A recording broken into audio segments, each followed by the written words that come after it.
Hello నేను శేషరావు. ఒక రాష్ట్రం అభివృద్ధి చెందుతుంది అని చెప్పడానికి ఒక ఇండెక్స్ని తీసుకుంటారు. అదే ఎయిర్ ఫ్రీక్వెన్సీ. ఈ ఎయిర్ ఫ్రీక్వెన్సీ ఎక్కడ ఎక్కువ ఉంటుందో అక్కడ అభివృద్ధి చెందుతుంది అనే దానికి సంకేతం. దీన్ని పారిశ్రామికవేత్తలు గమనిస్తూ ఉంటారు. అందుకే ప్రపంచవ్యాప్తంగా ఎక్కడెక్కడ ఎయిర్ ఫ్రీక్వెన్సీ ఎక్కువ ఉంది అనే దాన్ని బేరీజ్ వేసుకొని పారిశ్రామికవేత్తలు వాలిపోతూ ఉంటారు పెట్టుబడులు పెట్టడానికి.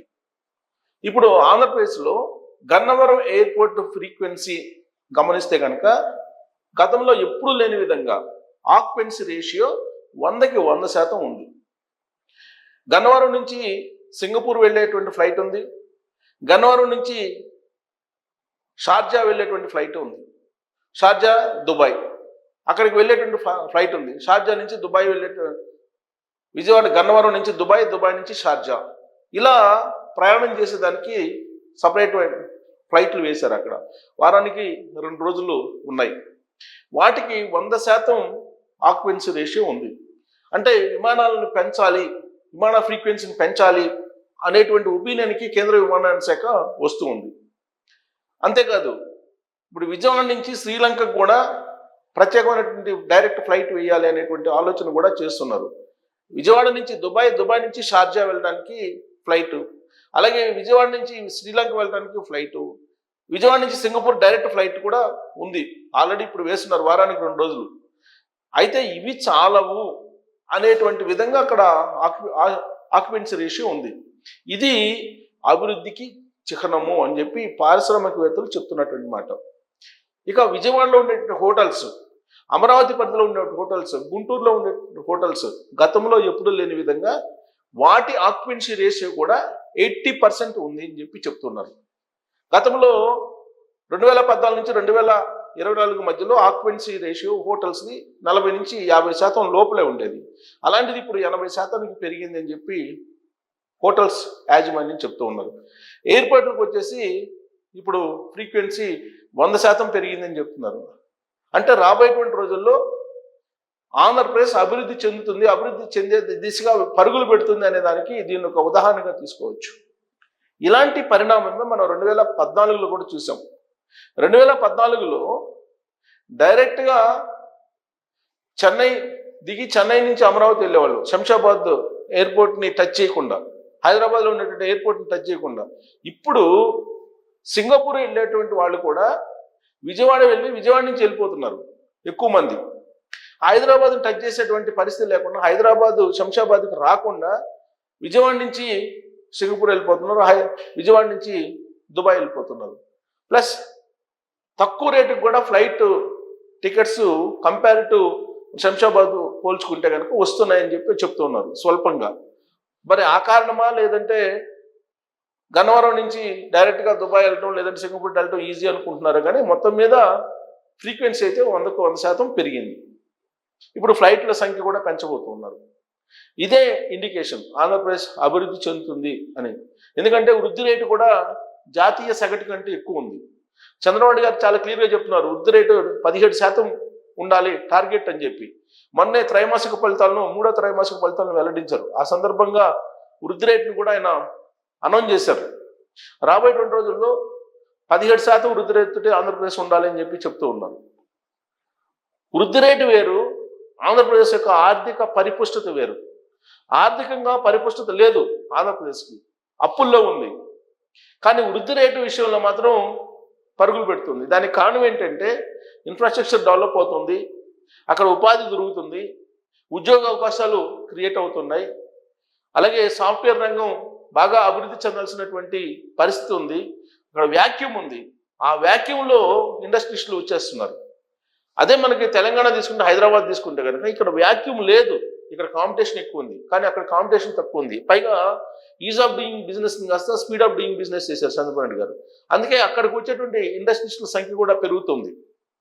ఆ కారణంగా ఎయిర్ ఫ్రీక్వెన్సీ కూడా పెరుగుతుంది.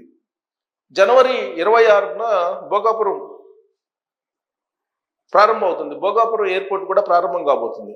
అక్కడి నుంచి కూడా ఫ్లైట్లు ఇప్పుడు విశాఖలో ఉండేటువంటి ఎయిర్పోర్ట్ ఫ్రీక్వెన్సీ కానీ, తిరుపతిలో ఉండేటువంటి ఎయిర్పోర్ట్ ఫ్రీక్వెన్సీ కానీ, లేదా ప్రారంభం కాబోయేటువంటి భోగాపురం ఎయిర్పోర్ట్ ఫ్రీక్వెన్సీ కూడా వాళ్ళ అంచనాలకి మించిన విధంగా ఉంటుందని చెప్పి ఎక్స్పెక్ట్ చేస్తున్నారు. దానికి కారణం ఏంటంటే ఏవియేషన్ యూనివర్సిటీని అక్కడ ఏర్పాటు చేయబోతున్నారు భోగాపురం ఎయిర్పోర్ట్ పక్కనే.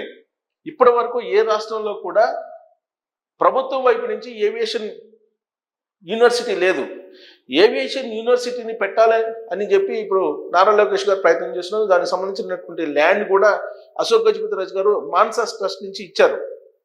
ప్రపంచవ్యాప్తంగా ఆయా దేశాల్లో ఏవియేషన్ కోర్సులు ఏమున్నాయో అవన్నీ భోగాపురం దగ్గర ఏర్పాటు చేయబోయేటువంటి ఏవియేషన్ యూనివర్సిటీలో లభించేదానికి ప్రయత్నం చేస్తున్నారు. అది కూడా ప్రారంభం కాబోతుంది. అంటే రాబోయేటువంటి రోజుల్లో పైలట్లు కానీ లేదా క్రూజ్ టీం కానీ లేదంటే ఇతరత్ర సాంకేతిక నిపుణులు కానీ విమానాలకు పనికొచ్చేటువంటి వాళ్ళందరూ కూడా ఆంధ్రప్రదేశ్లో తయారు కాబోతున్నారు. బహుశా రాబోయేటువంటి రోజుల్లో ఇప్పుడు ఆల్రెడీ తిరుమలకు సంబంధించిన ఫ్రీక్వెన్సీ కూడా పెరిగింది. గతంలో కంటే కూడా ఎయిర్ ఫ్రీక్వెన్సీ పెరుగుతుంది. విమాన ప్రయాణం చేసేటువంటి వాళ్ళ సంఖ్య పెరుగుతుంది. ఆంధ్రప్రదేశ్ వైపు చూసేటువంటి వాళ్ళ సంఖ్య పెరుగుతుంది. ఆంధ్రప్రదేశ్కి వచ్చి పెట్టుబడులు పెట్టేటువంటి వాళ్ళ సంఖ్య కూడా పెరుగుతుంది. ఆ కారణం చేత ఇప్పుడు ఎయిర్పోర్ట్కి సంబంధించినటువంటి డిమాండ్ పెరుగుతుంది. అందుకే చంద్రబాబు నాయుడు గారు ఇంటర్నేషనల్ ఎయిర్పోర్ట్ని అమరావతిలో పెట్టాలి అనేటువంటి ఉద్దేశంతో ల్యాండ్ అక్విజిషన్ మరొక 44,000 ఎకరాలు తీసుకోవాలి. ఇంటర్నేషనల్గా ఉండేటువంటి ఎయిర్పోర్ట్ కానీ ఇంటర్నేషనల్ స్టేడియంస్ కానీ అలాగే కన్వెన్షన్ సెంటర్స్ కానీ ఇవన్నీ ఏర్పాటు చేయాలని చెప్పి ఆయన ఆలోచిస్తున్నారు. ఆయన ఆ విధమైనటువంటి విజన్ని కూడా తయారు చేశారు. అందుకే 44,000 ఎకరాలు మళ్ళీ తీసుకోవాలనే ప్రయత్నం కూడా చేస్తూ ఉన్నారు. దాన్ని తగ్గట్టే ఇప్పుడు కనిపిస్తుంది, గ్రోత్ కనిపిస్తూ ఉంది. ఇలాంటిదే 2014లో కూడా కనిపించింది మనకు. 2014 నుంచి 2019 వరకు చంద్రబాబు గారు ఆంధ్రప్రదేశ్ ముఖ్యమంత్రిగా ఉన్నారు. తెలంగాణకి కేసీఆర్ గారు ముఖ్యమంత్రిగా ఉన్నారు. అప్పుడు శంషాబాద్ ఎయిర్ ఫ్రీక్వెన్సీ తగ్గిపోయింది. 2019 నాటికి శంషాబాద్ ఎయిర్ ఫ్రీక్వెన్సీ తగ్గిపోయింది. గన్నవరం ఎయిర్ ఫ్రీక్వెన్సీ పెరిగింది. ఎగ్జాక్ట్గా ఈ పాయింట్ దగ్గరనే కేసీఆర్ అలర్ట్ అయిపోయారు. అలర్ట్ అయ్యి 2019లో జగన్మోహన్ రెడ్డి గారిని ఆంధ్రప్రదేశ్లో గెలిపించడానికి ఆయన ప్లాన్ చేసి సక్సెస్ అయ్యారు. డైరెక్ట్గా అమెరికా నుంచి కూడా ఫ్లైట్ వేయాలి గన్నవరానికి అనేటువంటి ప్లానింగ్ కూడా అప్పుడు జరిగింది. ఆ టైంలో జగన్మోహన్ రెడ్డి గారు ముఖ్యమంత్రి అయ్యారు. ఆయన పరిపాలన పందా వేరు, జగన్మోహన్ రెడ్డి గారిది. చంద్రబాబు నాయుడు గారి పరిపాలన పందా వేరు. బహుశా ఇండస్ట్రీస్టులు ఆంధ్రప్రదేశ్ వైపు రాకపోవడమో లేదంటే కరోనా సమయంలో డిస్టర్బ్ కావడం కారణం ఏదైనప్పటికీ కూడా జగన్మోహన్ రెడ్డి గారి టైంలో ఎయిర్ ఫ్రీక్వెన్సీ పడిపోయింది. కొన్ని ఎయిర్పోర్ట్లు రన్గాను, వైజాగ్ ఎయిర్పోర్ట్లో రన్గానటువంటి పరిస్థితుల్లో సింగపూర్ వెళ్ళేటువంటి ఫ్లైట్లు కూడా రద్దు చేశారు. కొన్ని ట్రిప్లు అసలు ఫ్లైట్లే రద్దు చేశారు. గన్నవరం నుంచి సింగపూర్ అంతకుముందు డైరెక్ట్ ఫ్లైట్ ఉండేది చంద్రబాబు గారి హయాంలో. ఆ తర్వాత దానికి ఫ్రీక్వెన్సీ లేకపోవడంతో రద్దు చేశారు. కానీ ఇప్పుడు 100కి 100% ఫ్రీక్వెన్సీ ఉంది. అంటే మరిన్ని ఫ్లైట్స్ని అక్కడ అరేంజ్ అయిపోతున్నారు. ఇప్పటికే అక్కడ ఎయిర్ ఇండియా ఉంది, అలాగే ఇండిగో ఉంది. ఎయిర్ ఇండియా, ఇండిగో రెండు సింగపూర్, డైరెక్ట్గా సింగపూర్ అలాగే దుబాయ్కి ఉన్నాయి. ఇప్పుడు మరిన్ని ఎయిర్లైన్స్ కూడా అక్కడ రాబోతున్నాయి. ఎందుకంటే అక్కడ ఫ్రీక్వెన్సీ ఉంది కాబట్టి ఎక్కడ లాభాలు ఉంటే అక్కడికి వస్తూ ఉంటారు ఇండస్ట్రియలిస్టులు. అలాగే ఇప్పుడు ఆంధ్రప్రదేశ్ వైపు చూడబోతున్నారు. సో అమరావతికి మహర్దశ పట్టబోతుంది అనడానికి ఇది ఒక శుభసూచకంగా చెప్పుకోవచ్చు ఎయిర్ ఫ్రీక్వెన్సీ అనేది. ఎందుకంటే ఎయిర్ ఫ్రీక్వెన్సీ మామూలు వాళ్ళకి ఎవరికి పని లేదు. ఒక ఇండస్ట్రియలిస్టులు మాత్రమే దీన్ని ఒక క్రైటీరియాగా తీసుకుంటారు, ఒక ఇండెక్స్గా తీసుకుంటారు. దీన్ని ఇండెక్స్గా తీసుకునే వాళ్ళు పెట్టుబడులు పెట్టడానికి వస్తూ ఉంటారు. ఈ ఫ్రీక్వెన్సీ పెరగడం అనేది ఆంధ్రప్రదేశ్కి, అమరావతికి ఒక శుభసూచకం అని చెప్పి భావించవచ్చు. సో దీని మీద మీ కామెంట్ చేయొచ్చు. Thank you.